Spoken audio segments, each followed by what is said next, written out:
civil unrest. Let's start in Europe with our first story, and Ukraine is facing a fresh wave of Russian attacks targeting its energy infrastructure.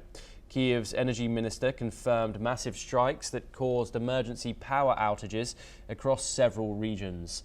And authorities say drones also hit an energy facility in Odessa, though no casualties were reported. Now in Kyiv, 5 people were also injured in another Russian airstrike. Ukraine warns that these repeated assaults threaten the country's heating supply as winter approaches. Energy Minister Svitlana Gunchuk vowed that despite Russia's attacks, Ukraine will have light and heat this winter. Meanwhile, Ukrainian President Volodymyr Zelensky said Russia is massing around 600 troops near Volchansk in northeastern Ukraine. Zelensky also reported that Russian forces lost 25,000 soldiers in October, many from drone strikes, underscoring the escalating toll of the ongoing war. Let's take a listen in to the Ukrainian president. Вовчанськ. Вважаємо, що ситуація напружена і може ускладнюватись через те, що йде накопичення русських бойовиків. Їх накопичення за цю добу 600. І тому Росії дуже важливо зробити все, щоб реально захопити Покровськ. В будь-якому форматі показувати успіх на полі бою, чи то йти на Вовчанськ, чи то ще щось зробити. Їм потрібно показати успіх. Тоді вони зможуть спробувати повернути цей наратив. Що ми ж вам казали, що... Joining us now is Professor Veselin Popovsky. He's a professor and vice dean at Jindal Law School, and he joins us live from New Delhi. Thank you very much, Professor Popovsky, for joining us here on NewsX World. Ukraine's power infrastructure has been hit once again by Russian strikes. What is Russia's goal here, to cripple the energy grid or to break Ukrainian morale ahead of these encroaching winter months? Yes, you're absolutely right, Thomas. These are the goals. The winter is approaching, and the Russian strategy is to inflict as much damage as possible on the energy infrastructure in order to have those electricity cuts and to make it colder for the Ukrainians to live during the winter. But more important are the results of it. And we hear 2 hours later, all the electricity and power were restored. So effectively, using so much power to stop for 2 hours the electricity, if that's what Russia is happy that it achieves now.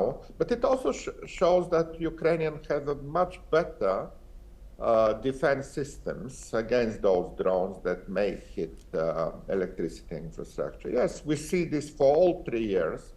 Every time when the winter is approaching, Russian are increasing attacks on energy infrastructure. But if the first winter was very harsh, and I'm speaking to Ukrainians in Kyiv and Kharkiv every day, they say today they are much more optimistic. And Minister Gonchak, she also mentions that it will be okay, that there won't be major problems with electricity over this winter, meaning that Russia has very little options left. And I wouldn't worry too much about that. Yes, apologies for interrupting. Professor Popovsky, the winter in Russia and Ukraine has been weaponized before, of course, throughout history. We saw it, of course, famously in the Nazi invasion of the Soviet Union, Operation Barbarossa. How can the biting weather in the Eastern European winter be weaponized, particularly on the front line as we approach those months? I think, Thomas, the warfare today is much different from 85 years ago when Barbarossa started.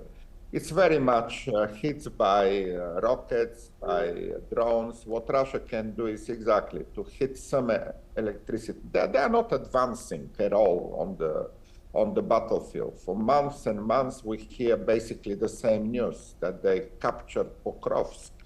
And they said this 7-8 times, and it's still fight in Pokrovsk, meaning that Russia is not going anywhere. If we take the historical Barbarossa type of advance, there is absolutely nothing like this happening in Ukraine. The winter is coming, but the modern technology and the modern equipment make soldiers actually very prepared to fight during the winter as well. They have all the new way of equipment for that. In fact, some military strategists say that in the winter is better because the worst time is in the spring when you have a lot of water, and in a firm ground, it's much easier to advance, which is the winter firm ground.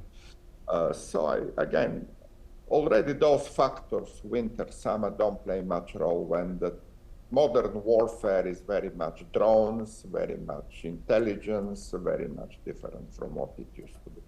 Yes, Professor Popovsky, do stay with us. We have some diplomatic updates related to the conflict.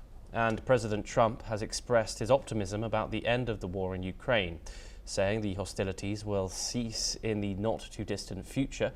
Speaking about the issue at a meeting with members of the press following his meeting with the Hungarian President Viktor Orbán, President Trump said that sometimes people fight it out a little longer, but it won't be long before the war ends. Let's take a listen in to the statements he made. Agree that the war is going to end. Sometimes people have to fight it out a little bit longer, but I think we agree that the war is going to end in the not-too-distant future. Do you want to talk about that, Victor? I have some ideas, and I will present it to the president. How to stop it. Now, in that same meeting, Donald Trump, of course, met with his Hungarian counterpart, Viktor Orbán, and has reportedly agreed to exempt the Eastern European nation from participating in US-led embargoes on Russian oil and gas for a period of 1 year, owing to Hungary's situation as a landlocked country and the lack of access to other major sources of oil and natural gases. According to sources in the White House, Hungary has also committed to purchasing American LNG worth around $600 million, and President Trump has said that the US is looking at the possibility of the exemptions and that the situation is difficult for Hungary. He also voiced his support for Hungary in its disagreement with the European Union, saying that he backs Orbán's policies on immigration. Let's take a listen in once again to the president's statements. We're looking at it because it's very difficult for him to get the oil and gas from other areas. As you know, they don't have the advantage of having sea. It's a great country. It's a big country, but they don't have sea. They don't have the ports. Meanwhile, after Ukrainian President Volodymyr Zelensky stated that Russian oil cannot be allowed to be sold in Europe as negotiations commenced to secure energy solutions for Hungary amid the sanctions placed on Russian energy products by the European Union and the United States. Joining us once again is Professor Popovsky. Of course, we know that the Hungarian leader is a huge fan of Trump, a huge ally to Trump. Do you see this more as a political favor, Professor Popovsky? And what are the implications of it?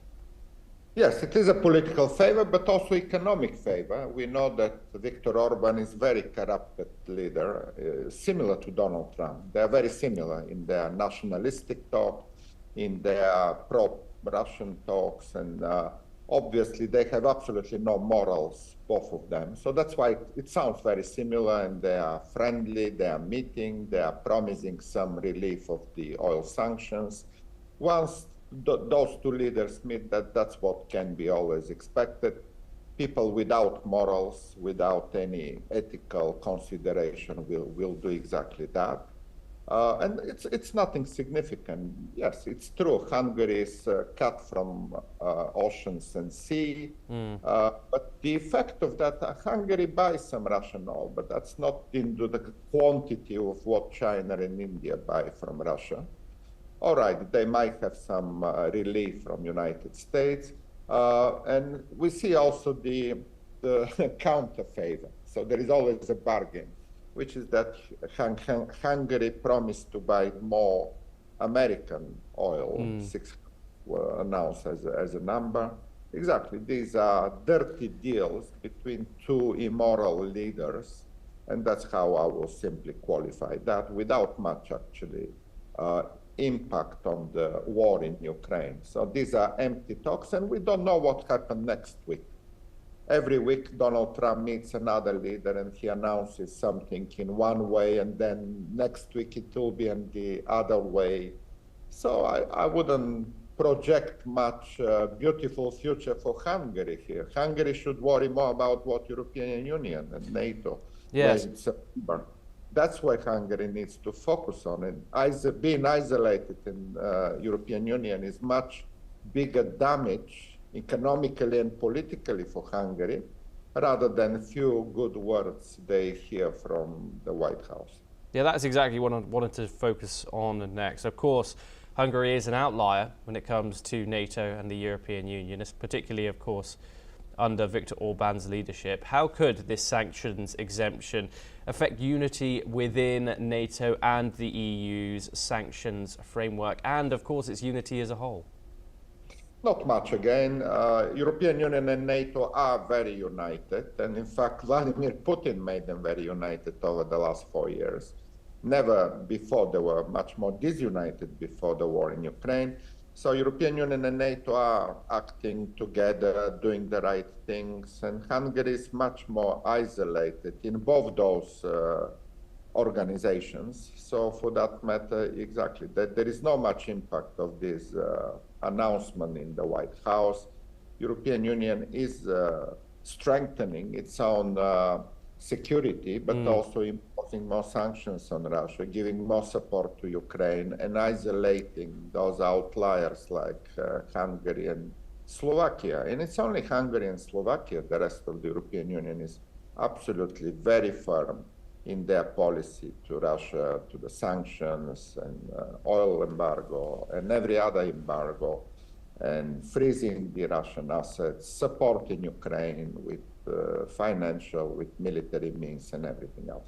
So absolutely, the picture is very clear here. Hungary needs to worry about its place in the European Union. Donald Trump says one thing today and another thing tomorrow. That's absolutely no relief for Hungary. It may change. So Hungarians have nothing to cheer about today. Okay, Professor Pokrovsk, thank you very much, as always, for bringing your insight, and thank you very much for taking the time. We now move on to